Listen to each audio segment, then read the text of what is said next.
48 বার হাতুড়ি ঠুকে 48তম কলকাতা বইমেলার উদ্বোধন করলেন মুখ্যমন্ত্রী মমতা বন্দ্যোপাধ্যায়। এই বছর বইমেলার থিম কান্ট্রি জার্মানি।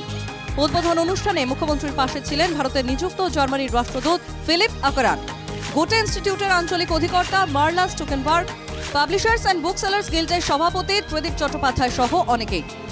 উদ্বোধন করে জার্মান অ্যাম্বাসাডরকে শুভেচ্ছা জানালেন মুখ্যমন্ত্রী।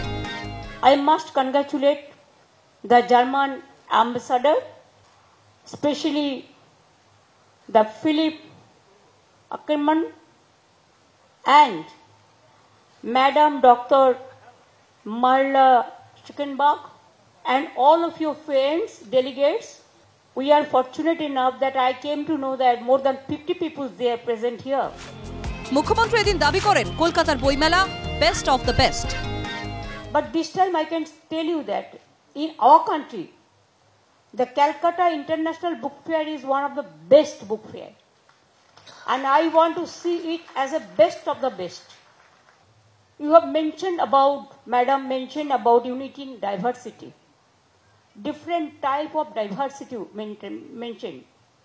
বৈচিত্র্যের মধ্যে ঐক্য, সম্প্রীতি, অনেক ভাষা, নানা মত, নানা পরিধান.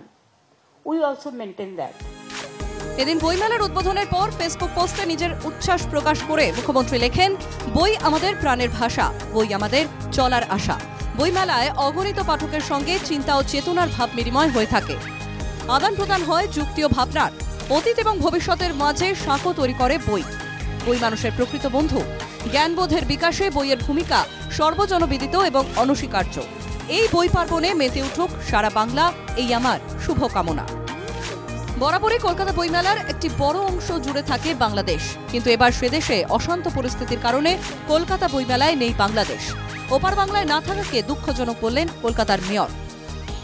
দুঃখ তো লাগছে। দেখো, এখন একটা দেশ ছিল যেখানে আমাদেরই মতন কালচার ছিল, কালচারের একটা বড় পীঠস্থান ছিল, কিন্তু আজকে একটা কান্ট্রি অফ হুলিগেন্স হয়ে গেছে। বইমেলা পুরসভা স্টল ঘুরে দেখেন মেয়র ফিরাদ হাকিম, উদ্বোধন করেন পুরশ্রী পত্রিকা। উদ্বোধনের দিনেই বইমেলায় ছিল উৎসাহী মানুষের ভিড়। একটা দৃশ্যায়ন হয়, আপনি যখন বই পড়ছেন তখন আপনার মনের মধ্যে একটা চিত্রায়ন হতে আরম্ভ করে। সেটা বই ছাড়া অন্য কিছুতে, মোবাইল বা অন্য কিছুতে সেটা সম্ভব নয় কখনো। সুতরাং বইমেলার মানে ইউটিলিটিটা অনস্বীকার্য। প্রথম দিন ভীষণই ভালো লেগেছে। আজকে তো উদ্বোধন আমরা না জেনেই এসেছি, যাই হোক, আর বইও কিনেছি ভারতের ইতিবৃত্ত। বইমেলার ভিড় সামাল দিতে এবার ইস্ট ওয়েস্ট মেট্রো শিয়ালদা থেকে সেক্টর 5 পর্যন্ত দেবে অতিরিক্ত পরিষেবা। এছাড়াও বইমেলা চলাকালীন রবিবারেও চলবে ট্রেন। ব্যবস্থা করা হয়েছে অতিরিক্ত বাসেরও। এবার মেলা চলবে 9 ফেব্রুয়ারি পর্যন্ত। Bureau report, NKTV Bangla.